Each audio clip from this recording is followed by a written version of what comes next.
you can sit with us is just an idea that started during the last few tumultuous weeks, where I was really happy that all of young people and not so young people were getting involved with fighting for the good fight and for a cause and making their voices be heard. And I think that that's amazing.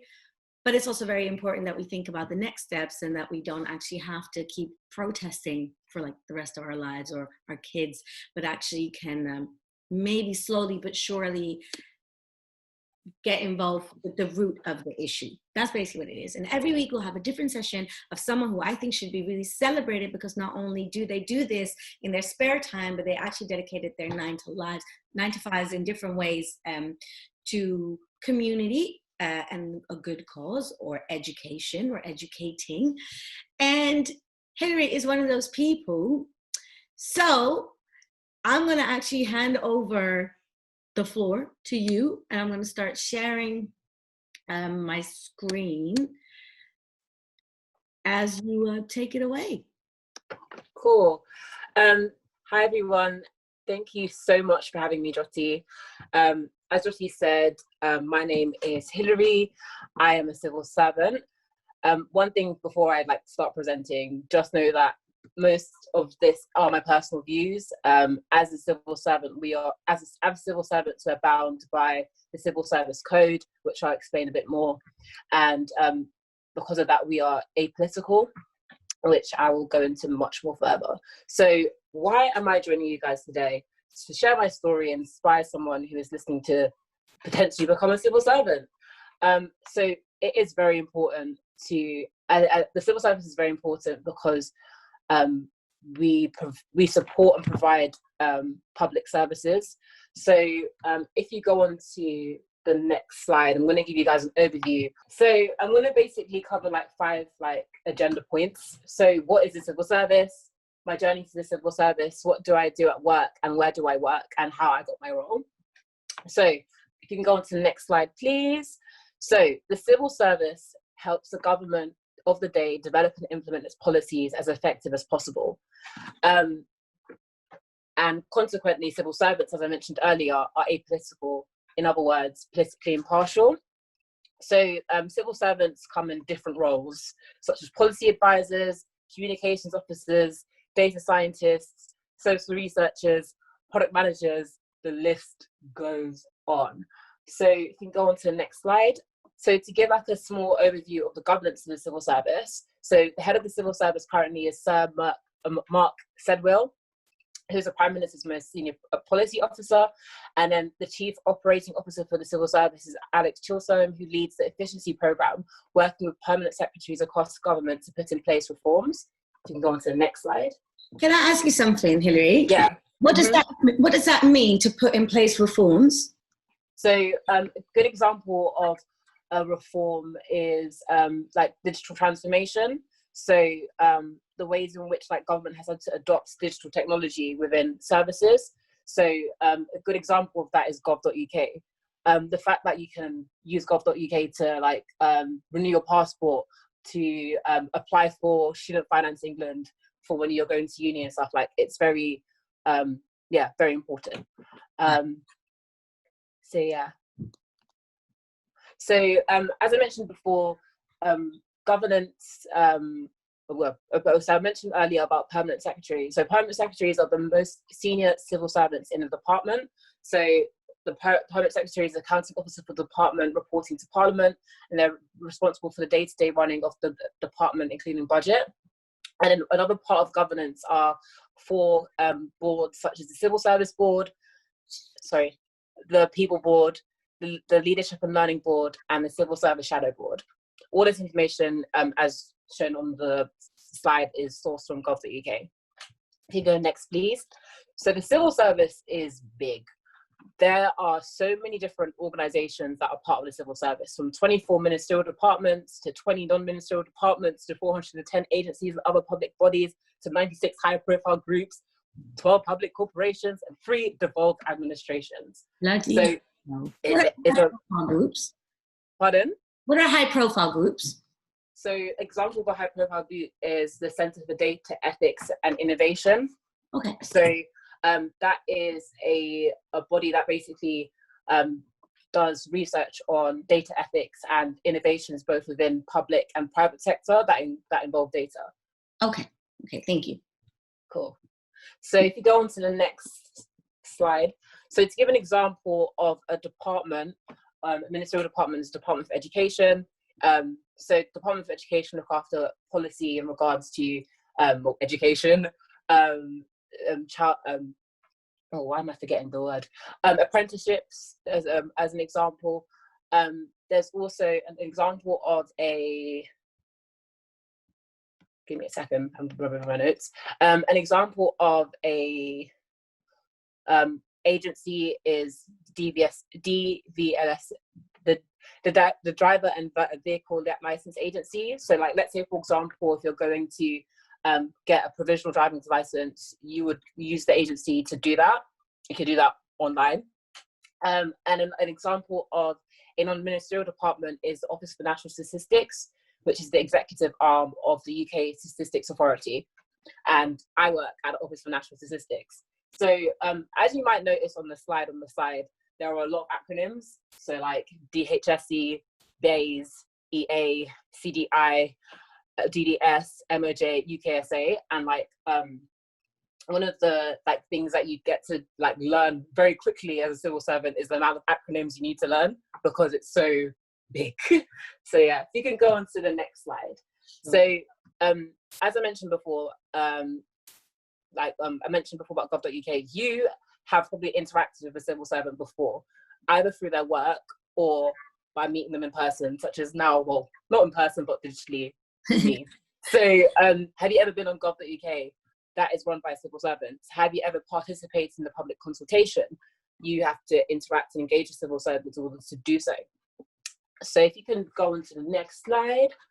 So one misconception, especially when you're like a graduate of the civil services in terms of an employer, is that the only way in is through the fast stream. So the fast stream is like a graduate program. It's not graduate, it's a leadership and development program for people that want to become civil servants. So there's like different streams, such as the government statistical service stream, the government economic service stream, and so on and so forth. And like basically how that misconception broke for me was one time when a friend told me, oh, you know, my friend works in the civil service. She applied for this role at X department, and like I was like, oh, really? That this is a possibility. Like I didn't have, because like for me personally, I tried to apply for the fast stream. I didn't get in, but it's okay. Yeah. I will say I do say like a lot, which is slightly annoying, but we move. So if you can move on to the next slide, please. Of course. So who is she? Okay. So my journey into becoming a civil servant. So I'm a first generation Black British 23-year-old woman of Kenyan heritage. I grew up in Southwest London on a council estate, and I love my community. So growing up, there were like two kind of key influences within my life. So a charity called Generate and the youth club in my local area. So these spaces allowed me to just be like a young person, and they provided me with opportunities to develop and explore skills. So for example, when I was at my youth club, I was able to work with some of my friends to create the I Am Girl Festival, which was like an event that we hosted for young women within our local borough to basically celebrate girlhood. So we had had sports activities, we had like speakers, we had like some of my friends dance and perform, and like it was just so fun to be like seeing like from the idea to the generation of the material event. Mm-hmm.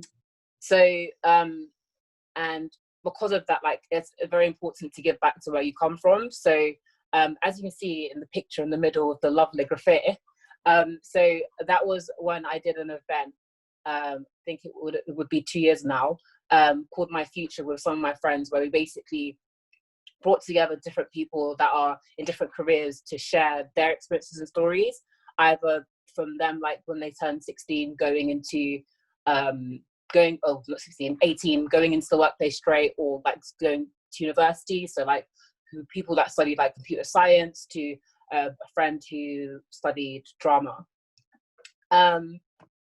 So these are very like important examples. And I think another thing to add on to that, so through encouragement and a friend, I was able to be part of One's Youth Council.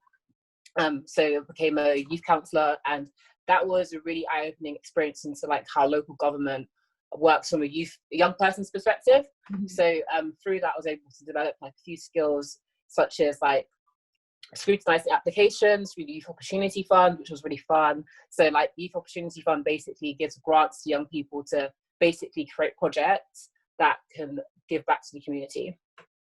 Another thing I was able to do was like be part of the Youth Momentum event that we host, like either like what I think at the time like every 2 years, where we basically bring like young people from different schools to speak with stakeholders that have influence within local government. And I enjoyed that a lot, and it opened my eyes so much. So because of like this interest in like politics and community, I decided to study at A-levels like government and politics, drama, classic civilizations, and maths at AS, but then I dropped it. But I've like always like had a key interest in understanding and learning like how do things work and how do we tell stories about ourselves. So I decided to study politics and international relations with quantitative research, and that gave me like a really cool knowledge base of how like political theories and how things work like within foreign policy. And with my quantitative research minor, I was exposed to like how you can use data to solve social science questions. So side note, social science is an example of social science is politics. An example of social science is sociology. So basically the science of social phenomena. So like the study and knowledge of it. So yeah, so we were quantitative research using data to answer social science questions. So for my dissertation, I decided to look at like the effectiveness of aid in tackling malnutrition in Malawi. So one of my lecturers actually, one time I was like sitting in the library, and he's like, library somewhere in uni, and he encouraged me to apply for the Speaker's Parliamentary Scheme. So the scheme is designed for people from underrepresented backgrounds to have the opportunity to work in Parliament. So I became, by the grace of God, a parliamentary assistant.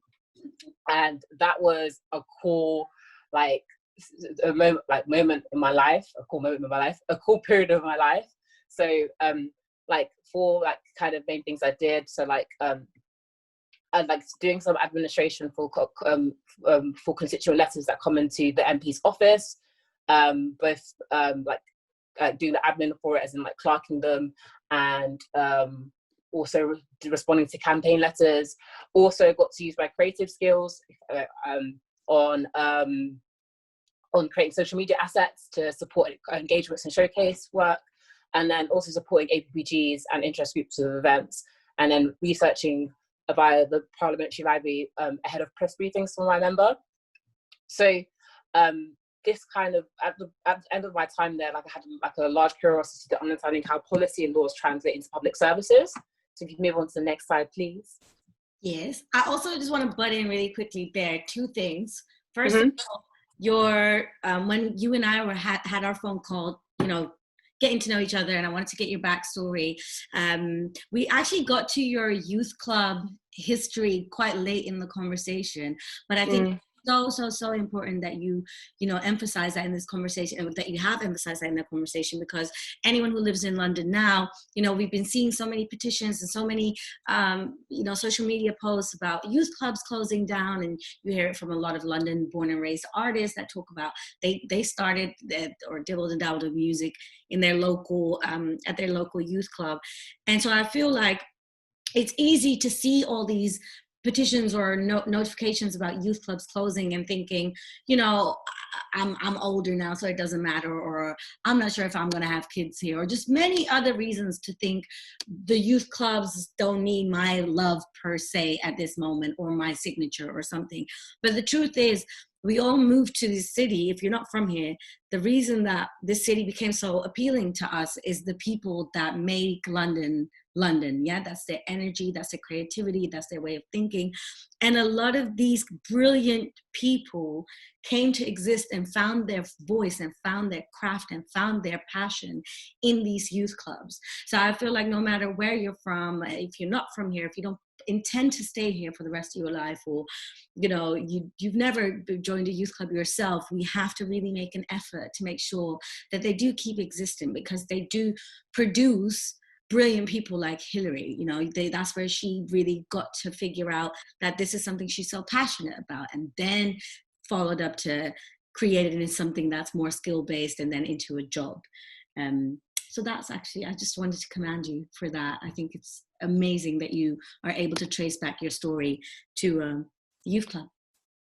Cool. What do you call it? So as I mentioned quite briefly before, so I work in the Office for National Statistics at the Data Science campus. So I'm going to give you guys a few definitions soon, but explain overall what Office for National Statistics does and the Data Science campus. So operating impartially and free of political control, the Office for National Statistics produces the numbers that matter the most on the economy, business, people, populations, and communities. So the ONS is directly accountable to Parliament through the Statistical Regulations Act, or Service Act of 2007. So the Data Science Campus specializes in, so the Data Science Campus is an organization within the Office for National Statistics that specializes in using data science and artificial intelligence to produce insights for the public good. Within the Data Science Campus are like 3 areas, such as knowledge exchange, which I'm part of, so providing learning and development through courses for national, international stakeholders. The research side, which focuses on providing, like, using data science and artificial intelligence for stakeholders in government organizations, both international and national, and evolved administrations. And the third side of the house is the business delivery. This also includes communications, business support, and strategic planning. So you might be aware of the phrase of data science, but I'm not going to assume that you are. So if you can move on to the next slide, I'm going to give you guys a few definitions and a little bit of, yeah, schooling. Please assume you don't know anything. Yeah. So as described as an Oxford Learner's Dictionary, data are facts of information, especially when examined and used to find out things to make decisions.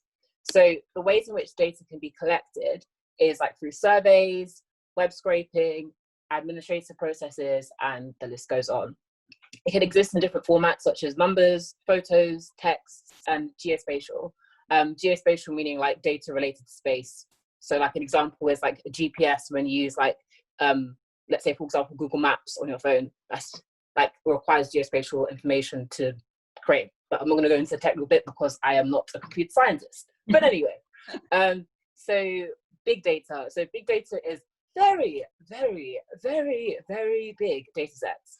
So there are like, normally people characterize big data by the 4 V's, such as volume, amount of data, velocity, speed of update, variety, different types of data, and veracity, uncertainty of data. So let's say, for example, if you were to compare the amount of data that's on Twitter in comparison to the amount of data from like surveying your housemates what pizza you're going to have like next Tuesday, like it would be very different in terms of the scale of data that you collect from doing a survey of your friends to the data that's collected on Twitter.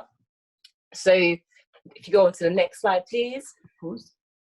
So data science is applying the tools, methods, and practices of the digital and data age to create new understandings and improving decision making. This involves collecting data, organizing it, often using machine learning algorithms, and then presenting findings for decision.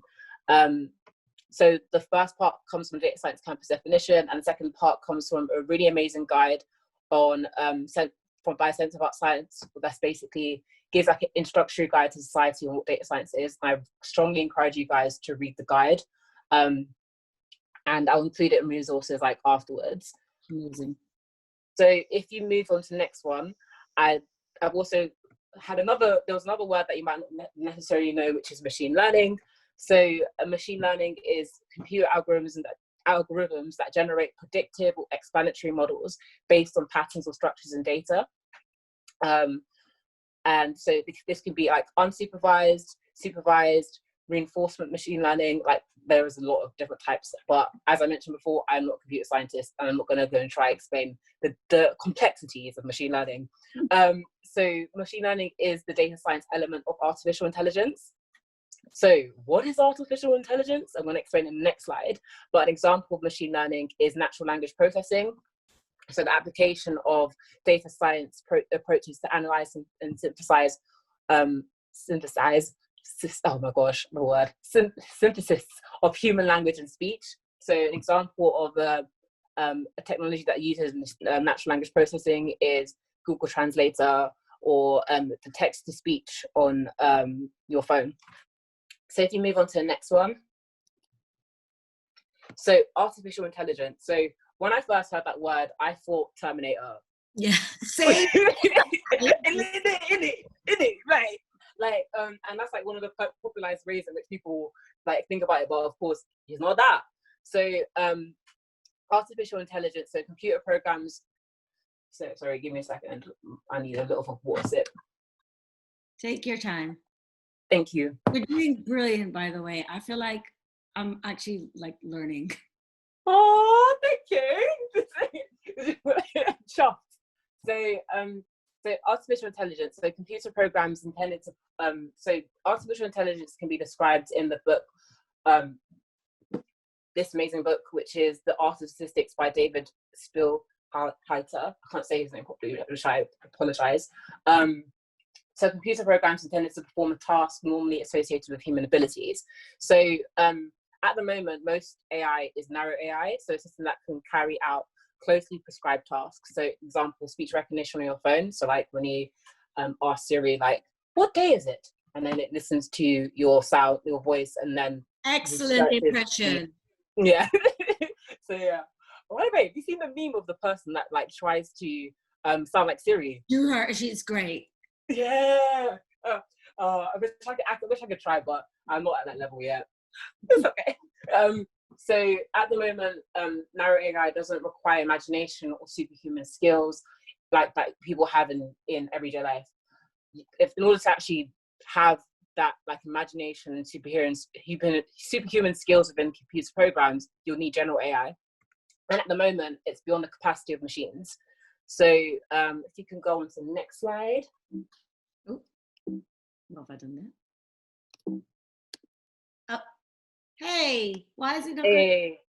No, it's right. It's right. It's right. Okay. Cool. So as I mentioned before, there's like 3 sides of the campus. So the project side, aka research, the knowledge exchange side, which I'm part of, and business delivery. So an example of a project that is in the campus is the Public Transport Access to Services project. So the Data Science Campus works with Welsh Government to produce an R package called Prepare R, which uses multinodal, so private and public, transport networks to help others analyse accessibility. So the stakeholders were of our Welsh Government, and they needed the accessibility and travel time tool to benefit a number of ongoing projects, including the Welsh Index of Multiple Deprivation and the Valleys Task Team. So, and the ways in which the Welsh Index benefits from it is the fact that it has more precise and accurate calculations of service accessibility, and more control over parameters, and increase the frequency of measurement from 4 to 5 years to yearly. So that's an example of a project. In regards to the capability side, there are different programs such as the Masters for Data in Government, so Data Analytics in Government, which is run via different universities. There's also the Data Science Accelerator, which is open for public sector servants to basically work on a business problem using data science skills through being mentored. So at the moment, we're on the 16th cohort, and they're graduating, in fact, this week, which is amazing. For the fact they're graduating during a pandemic, like, big up to everyone that's graduating during a pandemic, because yeah, I don't know how you guys are doing it. And we also have like introductory level courses such as Intro to Python and Intro to R. So going more specifically now as to what I do. So as I mentioned before, data science community engagement manager, my responsibilities are boiled to planning and producing community-centered events that amplify knowledge sharing, supporting the government data science partnership, and promoting capability opportunities. So last week, some of the things that I was able to do, / in the last few weeks. So on Friday, I was able to listen to an amazing talk by Ms. Kenza, who won the Young Statisticians Prize, on paper focusing on synthetic data. I was also able to host a coffee and coding session, showcasing a colleague's project using natural language processing, using Reddit data. I also was able to collaborate with colleagues to produce community events and initiatives, so both within my organization and externally. So for example, there's a reading group that we've recently started that looks at data ethics in society, and a community of interest that's coming up quite soon. I also, like within my role, catch up with colleagues to understand their priorities and where I can add value through the community. So either via like email, digital conferencing, or Slack. Slack is basically a messaging tool similar to WhatsApp, but better. That's my strapline for it. But anyway, so in terms of like formal training wise, also, I've been doing this like amazing course on intro to content design on FutureLearn, which is created by the government digital service and content design community. And one of my, if you go on to the next slide, I just realized I forgot to change the slide, but it's okay. Oh, sorry, that's okay. So is it not this one, but the next one? No, it's this slide, but okay. It's okay because basically that photo that you can see me in and you see me parched, styling. You look so happy. I want to know this. What's happening in this picture? So what's happening in this picture is that, so one of my main highlights was co-producing a 2-day conference with 350 guests from the cross-government data science community. And we had it in Manchester at the Royal Exchange Theatre, and the theatre itself is so beautiful. And the day was really amazing because the community were like able to connect, share knowledge on how they're building data science capability, doing data science within projects to inform public and analysis for public services, or just analysis in general. So that was like one of my highlights of their career. And I think one thing that like is very important in regards to anyone's role, wherever you are, is like the importance of continuously learning. Mm-hmm. To an extent, like you're basically everyone in every sector is hired to be a problem solver. Mm-hmm. Within society, we have problems such as, let's say, for example, I don't have bread in my house. How am I going to get bread? I need to go to the grocery. And you're trying to basically find novel ways to solve problems, such as big ones and small ones. And there's this really cool model called the 70-20-10 model, which basically focuses, so like 70 is like basically you're doing your role on problem solving at work. You're learning through community, so like learning through others. And then the 10% model, the 10% part of the model is you're doing formal training. So as you may have noticed on the side on the right, there is a little logo called, and it basically says operational delivery profession. So my role is within that profession. So within the civil service, how like there's a function and a profession fits within a function. So John Manzoni, who pioneered this idea, basically functions are, to quote, functions are all about getting the right expertise in the right place at the right time. It's about drilling across departments where it makes sense to do so. So an example of a function is an analysis function. So there's a cross-government network acting as a go-to community for best practice research analysis services within government. And so this includes people in professions such as government social researchers, data scientists, statisticians, economists, and aspiring analysts, and more. So as I mentioned, I am part of the operational delivery profession. So if there's a function, then you have professions within the function. What a profession provides me essentially is they provide governance structures to me. They provide also learning and development opportunities. They also show like career pathways, and also provide opportunities for collaboration because I can meet other people within my profession. that are in different government departments. Because if you remember from like ages ago, like I said, the amount of different organizations within the civil service is a lot.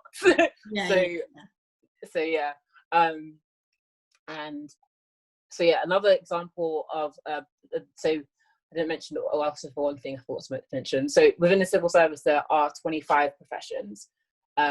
So there are, I mentioned before, the statistician, so the government statistical service, government social research profession, the policy profession, digital and DDAT, technology profession. I'm not going to read all of them because that is a really long list. Are we still on this slide, by the way? Do you want me to go to the next one or no? If you can go to the next one, that would be awesome. So this year in the civil service, it's like categorized as the year of inclusion. Wherever you work, organizations are social places that should reflect the community they serve. So if you go to the next slide. So you said since this year, what happened? So basically there was a work. So I mentioned before that there's a people's board in the civil service at the very, very beginning. And they look after the diversity inclusion plan for the civil service. And basically there was a 3-year strategy which ends this year, I believe, but it will probably, and basically the goal is to try and make the civil service as diverse and reflective as society is as possible. And if you go onto like Twitter and type in year of inclusion, you will like see different ways in which the civil services try to promote inclusion within the civil service. Okay. Yeah. So the Equality Act covers different protected characteristics. This is from the Equality Human Rights Commission, the list. So that concludes age, disability, gender reassignment, marriage and civil partnerships, pregnancy, maternity, race, religion or belief, sex, sexual orientation. And if you go on to the next slide. So as you may be aware, might have seen like on Instagram, like the Pull Up for Change, and partly because of the Equality Act, the civil service, public authorities are like basically required to be very open and transparent with the diversity inclusion statistics. So open and transparent, as in like people have, they don't have to, but as in like people can, they ask. Sorry, I'm not making English now. I probably should have said ages ago, I'm dyslexic. You're doing brilliant. And you have I don't know how you have so much information in your brain and you are able to just like explain this to us the way you are. So take your time. You're doing great. Thank you. And do not say sorry about anything, because like I said before, I'm actually learning things I didn't know before. So you're doing a great job. Cool. So, give me a second. So, as you can see, like on the slide, that there are like different statistics that I've pulled from the civil service, like the diversity inclusion dashboard. So, like every year, there's like a people survey that goes about that basically asks civil servants their views and experiences within the civil service. And some people, you're not required to, but you can declare your protected characteristics. So you can declare your ethnicity, you can declare if you have a disability or not, and etc. So overall, so as of March 2019, overall 50, love that Sasha, yes. So I just saw that comment. Anyway, I'll explain more in a bit. But anyway, so overall, there are 53.9% of the civil service are women in 2019, and this varies by grade from 45.2% in the senior civil service to 57.2% at AO and AO level. So the civil service has a grade structure. In most of the cases, it's quite similar within each government department, but it's like for example, AO to AA to AO, EO, HEO, SEO, and then etc. And another statistic, so of those who reported their ethnicity, 6.6% are Asian, 3.4% are Black, 1.8% are mixed, 0.6% are other, and 0.3% are Chinese. Of those who recorded the sexual orientation, 95.2% say they're heterosexual, 3.1% say that they're gay or lesbian, 1.2% say they're bisexual, and 0.5% record their sexual orientation as other. And then overall, of those that declare their disability, overall 11.7% of civil servants have recorded that they have a disability in 2019. By grade, this varies from 5.1% in the SCS to 12.6% at AO to AO level. And then there's also, of course, the people who decided to not fill in any of these stats whenever they are asked to, right? So these are only the ones that are recorded, basically. Yeah. Okay. Yeah, because it's personal information, because like you have the opportunity to declare it or not. Because to an extent, if I declare who I am, especially because like what Black people are like 3.6% of the population, and I give a lot of information, that's given a lot to people. So well, it is personal opinion. It is good to declare because we can see the makeup of organizations when people declare. So if you go on to next, so I mentioned kind of smallly about the Equality Act. So the Public Sector Equality Act is Public Sector Equality Duty is part of the Equality Act, and it came into force in April 2011. And public authorities like the Ministry of Justice are now required in carrying out their functions to have due regard to achieve the objectives set out under the Equality Act 2010.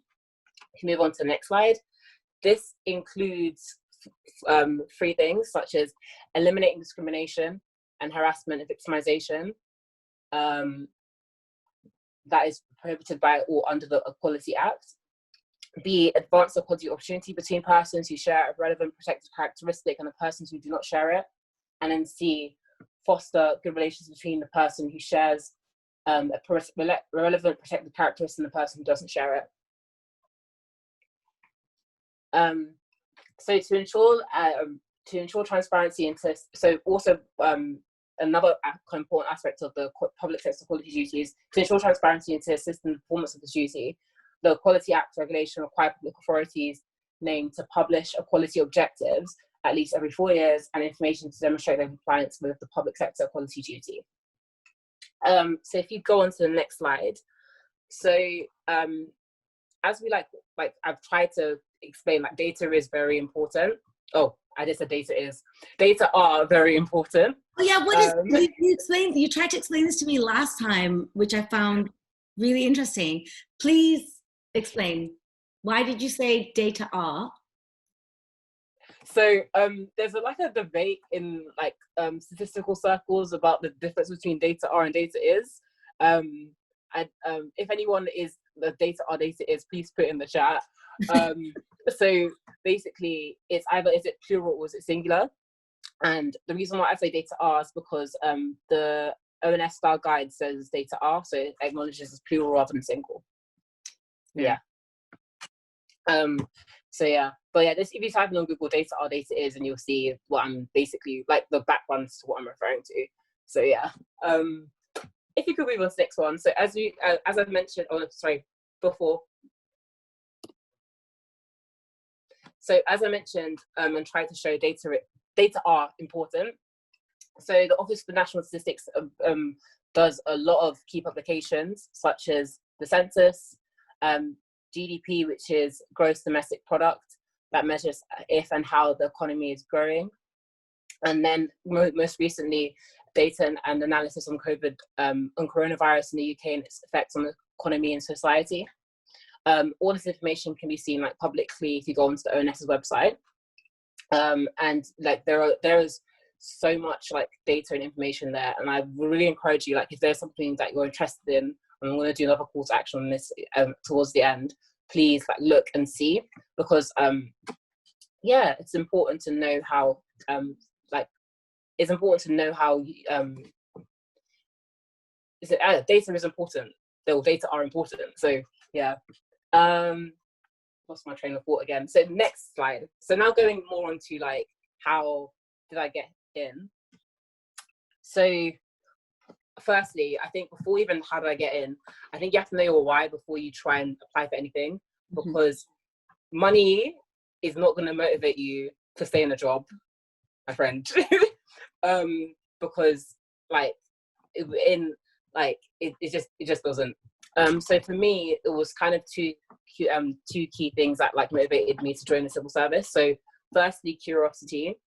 So growing up, I had like an interest in like data through university, and then tech, because like as Generation Z, we use technology a lot. So like you're using a phone, I'm using my phone, I'm using a computer, I'm using my screen, and I've been using it since I came out the womb. Not since I came out the womb, but you know, like. All right, throwing a little age difference here. All right, rub it in. I'm sorry.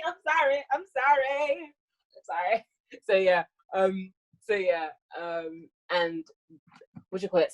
So curiosity, and then service. So as I tried to highlight earlier, like community and service is very important to me, because like community supports people and supports yourself, and being part of community requires you to be selfless.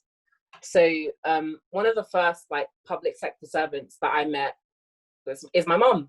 My mom is a nurse, and she serves people as they enter her care at the hospital. And and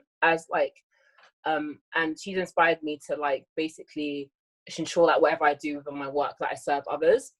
And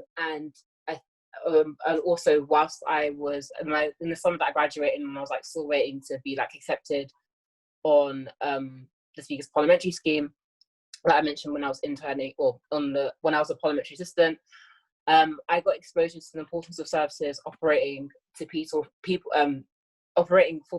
during my time at Brixton Soup Kitchen, and that was like so Brixton Soup Kitchen is based in Brixton, as the title says, and I was like helping a lot with doing like administration and supporting their website, and I got to like listen and hear the stories of people that experience homelessness in the organisation. So once you've kind of known your why, next thing is understand the market. So next slide. I'm just going to check with you. Do you think we've got 15 minutes? Are you still going according to your schedule? I think cut you off, by the way. I'm just letting you know. I think we're good. Brilliant. So if you know your interests, a call to action is go on gov.uk and search for what interests you. Go on ons.gov.uk, so the Office for National Statistics website, and search for what interests you, and see what comes up. Explore, be curious, like try and understand what is there.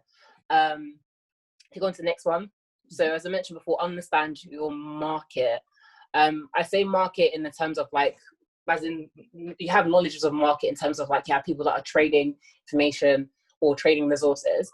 And so the ways in which you can understand your market, especially in regards to civil service, is using like, I think, 3 key things. So firstly, the civil service has success profiles, and these include basically seeing the bigger picture. So as in success profiles and behaviors and values that you should basically have within your role. So seeing the bigger picture, changing and improving, making effective decisions, leadership, communicating and influencing, working together and developing self and others. Another thing that's very important to check out is functions and the professions career frameworks, because you can see what kind of skills you're required within the bands of the roles. So for example, the analyst function career framework, you can see all of the analytical profession career roles, and see even like case studies and stories of people that have gone that are part of the analysis function professions. And then if you see a career framework that interests you, look at the skills and see where you could potentially develop them more if you already have those skills. And the third thing, so departments / organizations publish their priorities, so like via their annual plans or their priorities documents, and you can find them on gov.uk and like search and see what they're prioritizing, and see how you can contribute your skills. So second one, if you could check to the next slide, is I think it's very important to record your skills, strengths, weaknesses and experiences. So from day, my mum created a folder for me and my sister for us to store all of our achievements. So from like our GCSE results to our handwriting certificates, which is like hella cute. Basically, she kind of installed all of us like recording what we've done so we can reflect. So an example of like some notes that I use, the forms in which I used to record what I've done or like projects that I've worked on is like through Notion, GitHub, the analytics on my social media for when I've worked for other organizations, LinkedIn to record like what I've done professionally, the dots so I can record like visual and creative content that I've done. So an example which I need to upload soon is this poster that I've done for my book club that I'm part of, or just a physical folder where you can record your skills and strengths and experiences. So I think it's very important to acknowledge that you need to be apolitical in your social media, because as civil servants we can't react to things that happen with like within like within political parties. So like if you are generally considering becoming a civil servant, you need to either be private or just don't have Twitter, or just make sure that that stuff is not visible, because you don't want to, like, we have to respect the code, which is integrity, honesty, objectivity, and impartiality, and that has to be done within our work. So there's even like, if you go on to gov.uk again, you can check the social media policy for civil service. So like there are certain standards that we have to have when we're on when we're on social media. How difficult has that been for you the last few weeks, if I may ask? You can ask. Like, I'm human. Yeah. So when I see things, like, I will never forget, like, there was a group of people I know that are civil servants, and when something happened, we couldn't really say anything, we couldn't say anything, and we just reminded ourselves sort of those values of integrity, honesty, impartiality, so that, like, because it's very important, as mentioned before, the civil service is apolitical, and we need to respect the fact that we serve the government of the day regardless of if we personally agree or disagree with their views. Mm-hmm. So, because at the end of the day, it's about service and it's about community. So, give me 1 second. Okay. So, weaknesses are opportunities for growth. So, last year, I was actually diagnosed with, I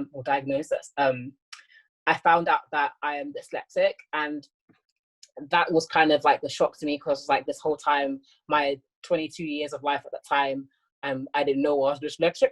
And that can affect my short-term memory and my phonological processing, so processing the sounds and structures of words, and it can be hard. But then I've met this like amazing network called the Flint Network, and they encouraged me to be delightfully dyslexic. There are people that are dyslexic that have done amazing work, such as Pip, who's the head of the Dots, and they're doing like they like flourish in their creativity, their critical reasoning, and their thinking outside of the box. Mm-hmm. And that's a really good thing personally, is like reflecting on those weaknesses and seeing also ways in which you can support your weaknesses so that they can be strengths. Like, we all once had children's teeth, and now we have adult teeth. Right. So yeah, and the teeth had to wobble before a tooth broke. Like, so another thing. So I mentioned slightly earlier before about like being apolitical on social media. I think also see your social media as an asset, because you can see like a lot of analytics on your social media platform. So if you have like a blog, so for me, I love it. I enjoy blogging, and I blogged on like a solo travel, the first solo travel that I had, and because I was using a certain platform or medium, you can see your statistics, you can see the ways in which you engage people, and that's a way of transferring in school, especially if you want to work in, like, let's say for example, communications. Mm-hmm. So because I'm bearing in mind in time, so also have a growth mindset, so what I mentioned before, 70, 20, 10, you're always learning never stops at school. Search for opportunities, and in this presentation I include some resources that might be useful for you. Next slide, please. That's right. So I think one of the next things that are quite important, yourself. So there's this amazing method that I wish I knew like ages ago, but now I know. And I say ages ago, but as in like from like day dot when I started applying for jobs, which is STAR technique. So let's say, for example, in an interview or you're prepping before an interview, use STAR to basically assess situation where you. So actually, good job. So you've mapped your skills and your experiences, and basically write these examples of your experiences in line with certain things that are within a job description that you like. So basically, for example, you'd use STAR in order to tell that story. So situation, the task, the action, and the result, so that you can clearly demonstrate to someone that you want to employ, that you want to be employed by, that you have the skill set and the capability to do the job well. Mm-hmm. And I think once you've done, like, you've written examples of like the role, I think also refer back to the profession's career frameworks and the civil service competency frameworks to see where you've done it. So like I mentioned before about how like delivering at pace is I can't remember seeing the bigger picture is a success profile behavior. If you can give an example in your life where you've given us, like, where you've done situation, the tasks that you did in order to see the bigger picture, the actions that you made, and the results that produced, and then that can show to employers that, like, if you do it really well and like refined, it can help you to put your best foot forward to employers. So the next slide, please. So bear in mind there are different ways in which you can work in the civil service. So actually, before I was on the wrong side of my computer. So if you go on gov.uk, there's opportunities to actually volunteer during this time. So the link's just there, but I'll share everyone the slides afterwards. So you can help the community. Like yesterday when I was typing mine just to see where I can volunteer, is there's oh god, my brain is now fizzing. But basically it gives you like information about regards to like volunteering, like rights, as well as like opportunities where you can volunteer. And I think I really encourage you to check it out and contribute to your community. Next slide, please. So there are different ways in which you can you can work in the civil service. So there are apprenticeships. So the apprenticeship levy basically enables organizations to provide apprenticeships for employers and future employees and future employees. So for example, in the data science campus, there's a data science data science apprenticeship. There is also the civil service fast stream, and as well as graduate schemes that different government departments do also. There is also the movement to work. So if you're not in education or training, there's another E. Oh, I've forgotten now. Oh my days, my brain. It can provide you an opportunity to get like work placements, and it was like set up by a government department, and like they work with different organizations to give you that opportunity to. I think also very importantly, if you know like the profession that you really like or enjoy, go on or a skill like or something that you're interested in. I think search that term and see what comes up in regards to department, and then go into the civil service jobs and then check the department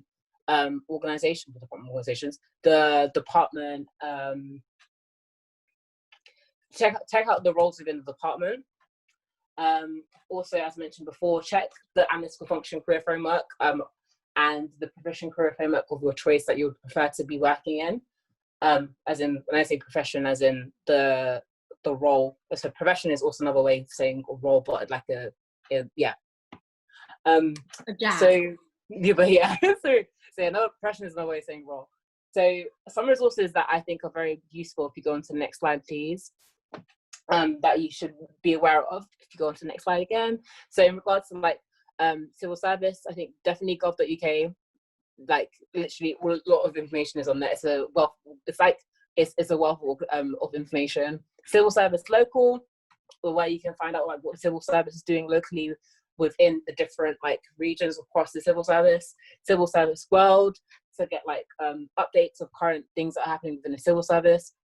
Apolitical, they are really amazing, but I will say some of the stuff is only open to people that are current civil servants, but you can still like see it from like the you can still see aspects of the website, and they do provide like training and stuff like that, and they've been very useful in regards to like with like having to work remotely due to the pandemic. Also check out One Team Gov and the Institute for Government to like see how like they have like this really cool thing called the Whitehall Monitor on Institute for Government, and you can see a lot of information as to the things and changes that happen within the civil service. So if you go on to the next slide, please, in regards to data, because I've spoken a little bit about data in it. So definitely check out the Data Science Campus website, check out like the learning and development page, check out the projects, check out the links to the GitHub, see the projects and like be curious and check what people are doing. Also check the Office of National Statistics website. Check out Towards Data Science on Medium, the Data and Government blog on gov.uk, Government Statistical Service website.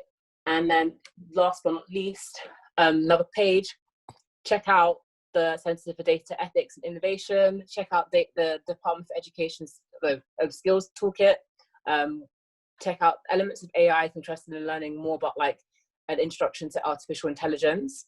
Because I've done the program and it's actually really fun. And it's like you can do it like at your own pace, your own timing, and there's like little quizzes and stuff. And in podcasts, because like not everyone necessarily learns through like reading. There are really amazing podcasts, just to name a few. So like Data Skeptic, Towards Data Science as a podcast, The Data Lab, Women in Data Science in Codish, and then put the last one on the end, which is Own the Room, because I think it's very important to not just consider your technical skills, but also your, like, lack of a better phrase, your soft skills, or in other words, interpersonal skills. So like Own the Room like is a really good podcast. I've completely forgotten basically today once I had a conversation with a colleague like that. It's really good in regard to how you can advocate for yourself within an organization or just in any aspect of life. To the next slide. So wow, I spoke for an hour. You've done so well. So be in touch, like ask an app, but first ask why you want to get in touch, but as in like ask something that like, okay, that sounds really rude. So as in like ask what you want to ask yourself what you want to gain from an interaction and app, basically. So you can at me on Twitter or at me on you can at me on IG. And if there's something that you're interested in, also on my Twitter, I actually do have a thread of different jobs and roles. If you're interested in like data science and I think there's some data engineering roles, I have like a thread of current ones that are available. So yeah, you can sit with us. Thank you. Love that. You've done so well. Honestly, you've done so well. I remember a couple of days ago, you were just like, I don't think I can speak for an hour. Yes, you can. And you've given us so much information. Someone asked for a copy of the presentation. Belle said the presentation was banging. I got a message from Henry saying she's so lovely. So I hope everyone found it really helpful. Hillary, thank you so much. You're an absolute star. Everything is recorded. You stuck to the time so we could just upload it. It could go out on the radio so more people can hear it. I hope also for you, you found this somehow helpful, whatever it means. I feel like, you said sorry a few times during today's presentation, and there's nothing for you to be sorry about at any point. And I also really enjoyed being your teacher assistant. If you ever need anyone to like go to the next slide when you start doing big rooms with like 300 and 3,000 people. Wriggling on the big line. Yeah, because I'm more than happy to do that for you. Is there anything you still want to share in the chat? See, people saying you smashed it, was brilliant. Get your little laser point too. Yes, you deserve a laser point as well. So you do all of that. Is there like any questions that I could potentially answer? Because remember, apolitical. Yeah, I think it's very important you made that point though, because people might be, if someone after today starts looking at your social media or your Twitter, they might think, hey, like how come she's someone that hasn't said anything? Well, now there's reasons behind all of this, and there's it can be justified. It's a job. And through her job, she really and truly services us. Do you know what I mean? Also, big respect to you, because I understand, you love data so much, and you did political science and quantitative research. So I used to be really bad at math in school, and I thought that when I picked political science in university that I would never have to do any number crunching or any sort of formulas ever again. And then first year political science, quantitative research, and it took me 2.5 years to pass it. Okay, just so you know. I have a lot of respect for you because I used to get seizures because I'm diabetic. I used to get seizures the night before a quantitative research exam because it just freaked me out so much. Someone asked, have you made the jump from HEO to SEO? What was it like and what grade did you enter at? I haven't made the jump from HEO to SEO because I've only been in the civil service for 1 year. So it's actually a year and a week, like today. Yay.